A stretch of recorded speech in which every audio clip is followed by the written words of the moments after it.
Всем привет! Меня зовут Наталья, добро пожаловать на мой канал.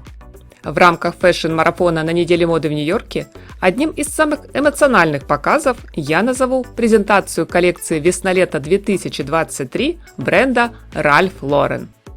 Шоу на этот раз решено было организовать совсем не в модном мегаполисе.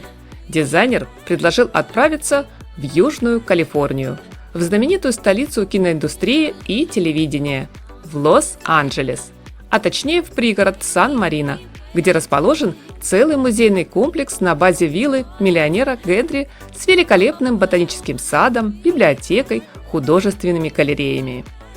Давайте-ка мы с вами, друзья, попробуем вспомнить то особое чувство, когда наконец-то исполняется мечта. Когда горячей волной по телу разливается тепло, дух захватывает от восторга и слегка покалывает где-то под ложечкой.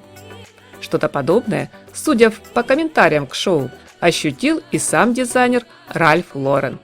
Ведь сегодня в новой линейке он обратился к своему заветному желанию – создать не просто коллекцию, а настоящую историю, пронизанную не только традиционным для бренда шиком, но и свободным, независимым духом вестерн.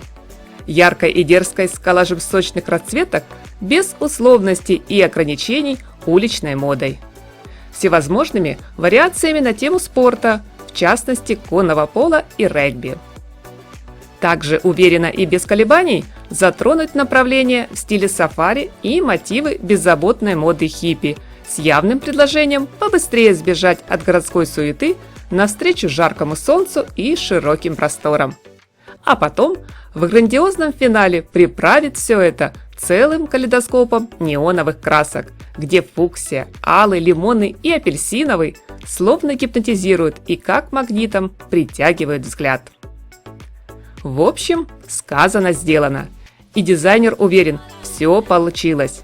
Здесь у каждого модного образа свой особый характер, который, как наше настроение, меняется на протяжении всего показа. Смотришь дефиле и как будто увлеченно читаешь модный роман, неспешно перелистывая страницы. С каждой новой главой история становится все увлекательнее и интереснее.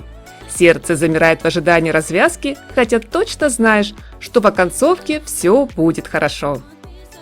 Сегодня на подиуме бренд представил довольно обширную линейку мужских и женских нарядов, не забыв при этом даже о самых маленьких модниках и модницах.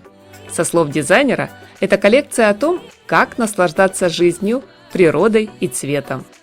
Условно, здесь можно выделить несколько тематических блоков. К примеру, стартовал показ с образов в ковбойском стиле, где главными атрибутами стали великолепные шляпы, широкие кожаные пояса с металлическими пряжками и заклепками, этнические украшения и, конечно же, ковбойские сапоги, которые традиционно мы будем носить как с джинсами, так и с летним платьем.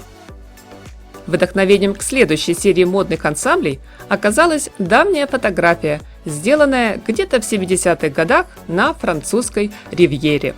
Дизайнер попытался воссоздать дух того времени, беззаботную обстановку курорта, сочетая простой крой с мягкими песочными оттенками трикотажа, льна, тонкого кашемира. Далее коллекция наполняется яркими красками, а респектабельную элегантность постепенно вытесняет свободный, без строгих рамок стрит-стайл, с легкой небрежностью, динамикой спорта, смелым сочетанием принтов и цветовых блоков. В заметках к шоу Ральф Лорен отметил: Калифорния всегда была страной мечтаний и противоречий, скалистых берегов и красных ковров, особой смесью мужества и гламура, энергии и вдохновения. Все это нашло отражение в весенне-летней коллекции. Но самое главное, что мне бы хотелось сказать о новой линейке, абсолютно все образы с подиума носибельны. Хотя я совсем не люблю это слово. Мне нравится, когда смотришь на модные наряды и моментально себе представляешь, как запросто в одном пойдешь на работу, в другом отправишься вместе с семьей на долгую пешую прогулку, а в третьем присядешь на открытой террасе уютного ресторанчика у побережья. Удивительная, разнообразная, яркая и действительно очень эмоциональная коллекция. Поэтому, друзья, Не переключайтесь и обязательно досмотрите это видео до конца. Уверена, вам будет интересно. Надеюсь, вы не забудете поставить лайк. Скажу большое спасибо всем зрителям за комментарии и подписку на мой канал. Для меня очень важна ваша поддержка. Приятного просмотра, здоровья и красоты! Хорошего дня и нескучного солнечного настроения!